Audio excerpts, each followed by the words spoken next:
ঊৰ্ধ্বমুখী হৈছে পাৰাস্তম্ভ আৰু পাৰাস্তম্ভৰ ঊৰ্ধ্বমুখিতাই ত্ৰাহি মধুসূদন সোঁৱৰাইছে ৰাজ্যবাসীক। উজনিৰ পৰা নামনিলৈ সৰ্বত্ৰে উৎকট গৰমে দহিছে ৰাজ্যবাসীক। আৰু এই গৰমত এতিয়া ত্ৰাহিমাম সোঁৱৰিবলগীয়া হৈছে ৰাজ্যবাসীয়ে। নমস্কাৰ প্ৰিয় দৰ্শক, মই জয়ন্ত মাধৱ গোস্বামী আপোনাক স্বাগতম জনাইছোঁ নিউজ 18 অসম নৰ্থ ইষ্টৰ ডিজিটেল লাইভলৈ। আৰু ডিজিটেল লাইভত আজিৰ ৱেডাৰ আপডেট লৈ আহিছোঁ আপোনালোকৰ সন্মুখলৈ। ৰুদ্ৰমূৰ্তি ধাৰণ কৰিছে যেন সূৰ্য দেৱতাই। পুৱাৰে পৰাই খাও খাও ৰূপ ধাৰণ কৰিছে সূৰ্য দেৱতাই আৰু পাৰাস্তম্ভৰ ঊৰ্ধ্বমুখিতাই এতিয়া এক প্ৰকাৰ হাহাকাৰ সৃষ্টি কৰিছে জনতাৰ মাজত। ৰ'দটোলৈ চাই বা সূৰ্য দেৱতালৈ চাই ঘৰৰ পৰা বাহিৰ ওলাবলৈ যেন এতিয়া সাহস কৰিব নোৱাৰা এটা পৰিস্থিতি উৎকট গৰমৰ ক্ষেত্ৰত। কিন্তু দৈনন্দিন কাম কাজ কৰিবই লাগিব, দৈনন্দিন কাৰ্যালয়লৈ আহিবই লাগিব, বা আপোনাৰ যি পেচা, যি আপোনাৰ দৈনন্দিন কাম কাজ তাত আপুনি ব্যস্ত থাকিবই লাগিব এই উৎকট গৰমৰ মাজতো। কিন্তু এনেধৰণৰ উৎকট গৰমত আপুনি নিজেই সাৱধান হোৱাটো অত্যন্ত প্ৰয়োজন, কাৰণ উৎকট গৰমত প্ৰতি বছৰেই ৰাজ্যখনত বিভিন্নজনে প্ৰাণ হেৰুৱাইছে। আৰু ঠিক তেনেদৰে ভাৰতবৰ্ষৰ বিভিন্ন ৰাজ্যত উৎকট গৰমে এক প্ৰকাৰ হাহাকাৰ পৰিস্থিতিৰ সৃষ্টি কৰিছে। আজি যদি আমি গুৱাহাটীৰ কথা কওঁ, গুৱাহাটীত আজিৰ দিনটোৰ তাপমাত্ৰা চাবলৈ গ'লে 33 ডিগ্ৰী চেলছিয়াছ, কিন্তু গুৱাহাটীত আজি অনুভৱ হৈছে 44 ডিগ্ৰী চেলছিয়াছৰ গৰম।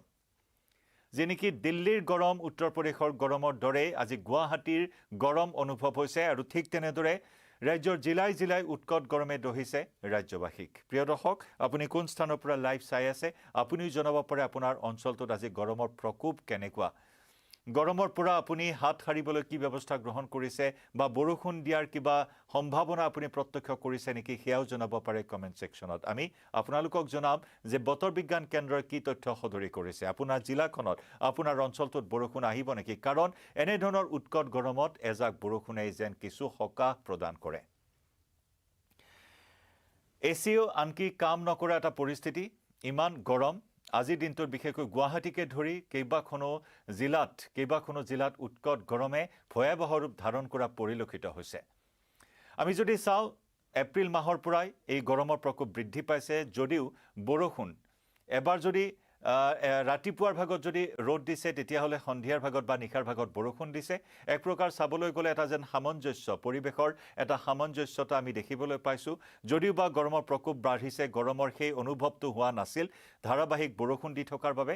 কিন্তু শেহতীয়াকৈ পাৰাস্তম্ভৰ ঊৰ্ধ্বমুখিতা, এয়া জুন মাহৰ শেষ ভাগ, জুলাই আহি আছে, আগষ্ট আহি আছে, উৎকট গৰমে ইয়াৰ পূৰ্বে অভিলেখ সৃষ্টি কৰিছে। গতিকে তেনেস্থলত এই গৰমৰ প্ৰকোপ এতিয়া লাহে লাহে বৃদ্ধি পোৱা পৰিলক্ষিত হৈছে। আমি জনাইছোঁৱেই যে গুৱাহাটীত আজি 44 ডিগ্ৰী চেলছিয়াছ গৰমৰ আজি অনুভৱ হৈছে, যদিবা 33 ডিগ্ৰী চেলছিয়াছ। আৰু ঠায়ে ঠায়ে বৰষুণৰ আগজাননী অৱশ্যে জাৰি কৰিছে, কিন্তু আগন্তুক 4-5 দিনলৈ ৰাজ্যবাসীক উৎকট গৰমে দহিব, এই কথা সদৰি কৰিছে বতৰ বিজ্ঞান কেন্দ্ৰই। আহক আমি কোন কোন জিলাত বৰষুণৰ আগজাননী জাৰি কৰিছে, য়েলো এলাৰ্ট জাৰি কৰিছে, অৰেঞ্জ এলাৰ্ট জাৰি কৰিছে, সমান্তৰালকৈ অৱশ্যে কেইবাখনো জিলাত ৰেড এলাৰ্ট পৰ্যন্ত জাৰি কৰা হৈছে। গতিকে কেনেধৰণৰ আগজাননী আছে বতৰ বিজ্ঞান কেন্দ্ৰৰ, সেয়া আমি আপোনালোকক জনাম। কেন্দ্ৰীয় বতৰ বিজ্ঞান কেন্দ্ৰই যি মেপ আকাৰে তথ্য প্ৰকাশ কৰি আহিছে, প্ৰতিদিনৰ আপডেট প্ৰকাশ কৰি আহিছে, সেই তথ্যখিনি এই মুহূৰ্তত আপোনালোকৰ সন্মুখলৈ লৈ আহিব বিচাৰিম। কিন্তু তাৰ সমান্তৰালকৈ পুনৰবাৰ জনাওঁ আপোনালোকক, কোন কোন স্থানৰ পৰা আপুনি লাইভ চাই আছে, আপোনাৰ অঞ্চলটোত বৰ্তমান বতৰ কেনেকুৱা, সেয়াও জনাব পাৰে কমেণ্ট ছেকশ্যনত। আমি প্ৰথমেই 27 জুন আজিৰ বতৰ বিজ্ঞান কেন্দ্ৰই প্ৰকাশ কৰা তথ্য অনুসৰি কেনেকুৱা হ'ব যদি চোৱা হয়, সামগ্ৰিকভাৱে কিন্তু কেইবাখনো জিলাত য়েলো এলাৰ্ট জাৰি কৰা হৈছে, আৰু ইফালে নামনি অসমৰ 2খন জিলাত অৰেঞ্জ এলাৰ্ট জাৰি কৰা হৈছে। উজনি অসমৰ জিলাসমূহত যদি আমি চাওঁ, তিনিচুকীয়াত অতিপাত বৃষ্টিৰ আগজাননী জাৰি কৰা হৈছে। ঠিক তেনেদৰে এইফালে ধেমাজিত মুষলধাৰ বৰষুণৰ সতৰ্কবাণী জাৰি কৰা হৈছে। লখিমপুৰত বৰষুণ আছে। এইফালে যোৰহাটত বিজুলী ঢেৰেকনিৰে বৰষুণৰ আগজাননী জাৰি কৰিছে। গোলাঘাটত মুষলধাৰ বৰষুণৰ সতৰ্কবাণী আছে। এইফালে কাৰ্বি আংলঙত বৰষুণ আছে, ডিমা হাছাওত বৰষুণ আছে। বৰাকত অৱশ্যে আজি উৎকট গৰমে দহিব, কোনো ধৰণৰ বৰষুণৰ সতৰ্কবাণী নাই। এইফালে পশ্চিম কাৰ্বি আংলঙতো বৰষুণ, বিজুলী ঢেৰেকনিৰে বৰষুণৰ সতৰ্কবাণী আছে। আৰু সামগ্ৰিকভাৱে যদি চাই, আজি 27 জুনত ৰাজ্যখনৰ অধিকাংশ জিলাতে বৰষুণৰ কোনো আগজাননী নাই।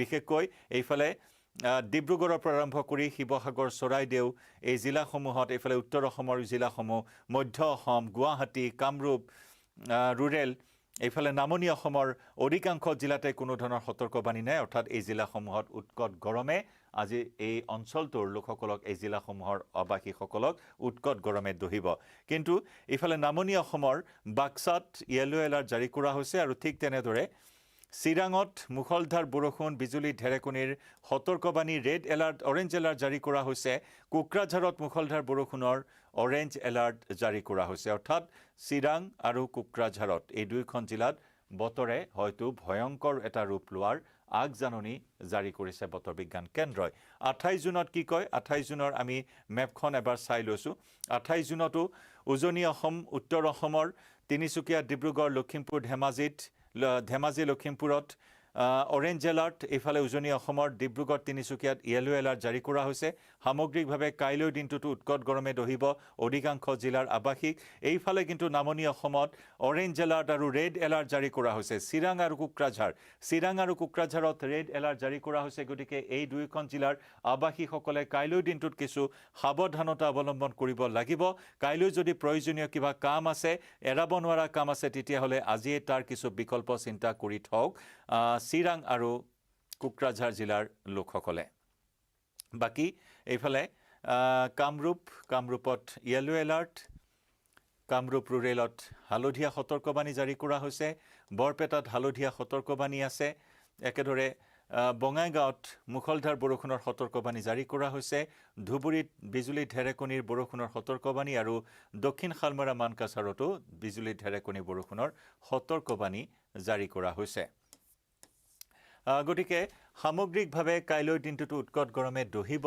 ৰাজ্যবাসীক তাৰ মাজতে আমি জনাইছো ৰেড এলাৰ্ট জাৰি কৰা হৈছে নামনি অসমৰ চিৰাং আৰু কোকৰাঝাৰ জিলাত 29 জুনত যদি আপুনি চাই উজনি অসম তিনিচুকীয়া ডিব্ৰুগড় এইফালে ধেমাজিত য়েলো এলাৰ্ট এইফালে বিশ্বনাথত য়েলো এলাৰ্ট জাৰি কৰা হৈছে শোণিতপুৰত য়েলো এলাৰ্ট দৰং উদালগুৰি এই জিলাসমূহত য়েলো এলাৰ্ট জাৰি কৰা হৈছে গুৱাহাটী মহানগৰ কামৰূপ মেট্ৰ কামৰূপ ৰুৰেল বাকি মধ্য অসমৰ পৰা সম্পূৰ্ণ নামনি অসমলৈ কাইলৈ 29 জুনৰ দিনটোত কিন্তু মুখলধাৰ বৰষুণৰ সতৰ্কবাণী জাৰি কৰিছে বতৰ বিজ্ঞান কেন্দ্ৰই গতিকে 29 জুনতো বিশেষকৈ নামনি অসমৰ লোকসকলে কিছু সাৱধানতা অৱলম্বন কৰিব লাগিব আৰু বাকি সামগ্ৰিকভাৱে কিন্তু বৰষুণৰ কোনো আগজাননী নাই বাকি জিলাসমূহত অৰ্থাৎ 29 জুনতো ঠায়ে ঠায়ে বৰষুণ যদিও ঠায়ে ঠায়ে উৎকট গৰমে দহিব ৰাজ্যবাসীক আমি 30 জুনৰ মেপখন এবাৰ চাই লৈছো 30 জুনতো উৎকট গৰমৰ ইংগিত দিয়া হৈছে এইফালে যদি চোৱা হয় পশ্চিম কাৰ্বি আংলং ডিমা হাছাও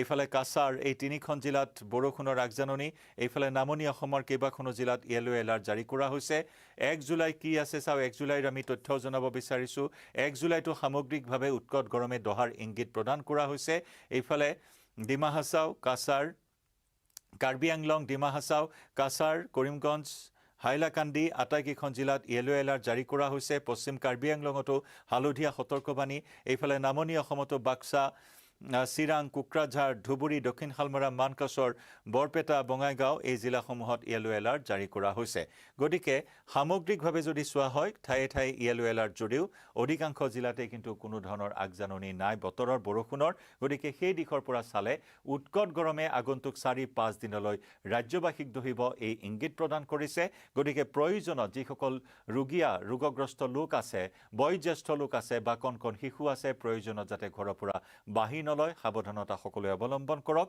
চিকিৎসকে সেই পৰামৰ্শ আগবঢ়াইছে এই উৎকট গৰমৰ এই পৰিৱেশত কিছু নিজে যতন ল'ব লাগিব স্বাস্থ্যৰ এই বাৰ্তাৰে এই মুহূৰ্তত ডিজিটেল লাইভৰ পৰা বিদায় লম নমস্কাৰ